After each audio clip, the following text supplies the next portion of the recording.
Hello, good morning. Tara, magluto tayo ng beef kofta kebab. Sobrang dali lang nito gawin. Para ka lang gumawa ng longganisa.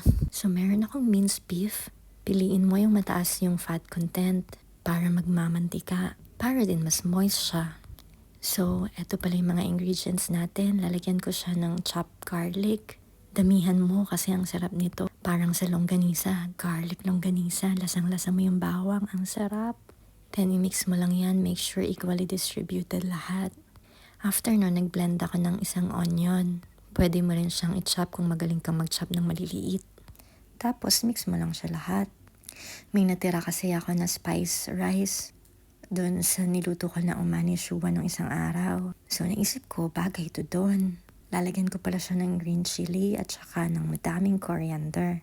So, chop lang yan lahat. Lagay natin, tapos mekos-mekos lang.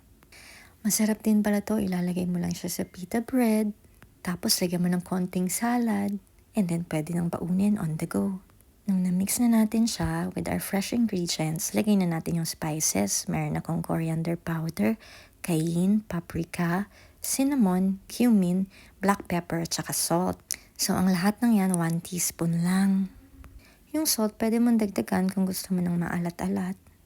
Pero I think hindi mo na kailangan kasi masarap yung beef. Lalabas talaga yung lasa niya. Dahil din yun kasi nga meron siyang 18% na fat. And then after niyan, i-roll mo lang siya sa plate. Pwede mo pala itong gawin na parang meatballs.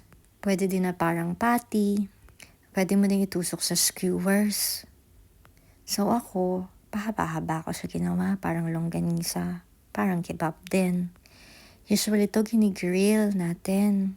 Pero pwede na din siya sa pan or pwede mo din siyang i-oven. Ito na siya, tingnan mo.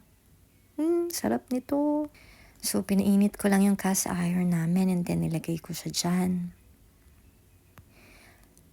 Sobrang init dapat ng pan mo. So, mga 2 to 3 minutes each side. Tapos, i-press mo siya. Then, maluluto na yan. Lalabas yung mantika niya. Tingnan mo, ang sarap. Sobrang moist nito. As in, talagang ang sarap iulam sa rice. So, after mo na siya iprito lahat, ayan na siya. Press mo lang siya para pati yung loob niya maluto. Pwede mo pala itong gawin ng madami, tapos init-init mo lang pagkakainin mo. Okay talaga siya pampaon. Ito na, luto na. Tingnan mo. Gumawa pala ako ng yogurt. Nasawsawan, nilagay ko yung natira kong chopped coriander. Tara, try natin. Tingnan mo siya. Kita-kita ko pa yung mga bawang-bawang dyan, tsaka yung coriander.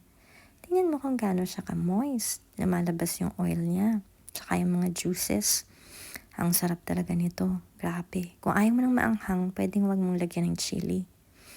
Tapos, ang sarap na sa yogurt. So, pag di ka na busy, try mo din. Enjoy!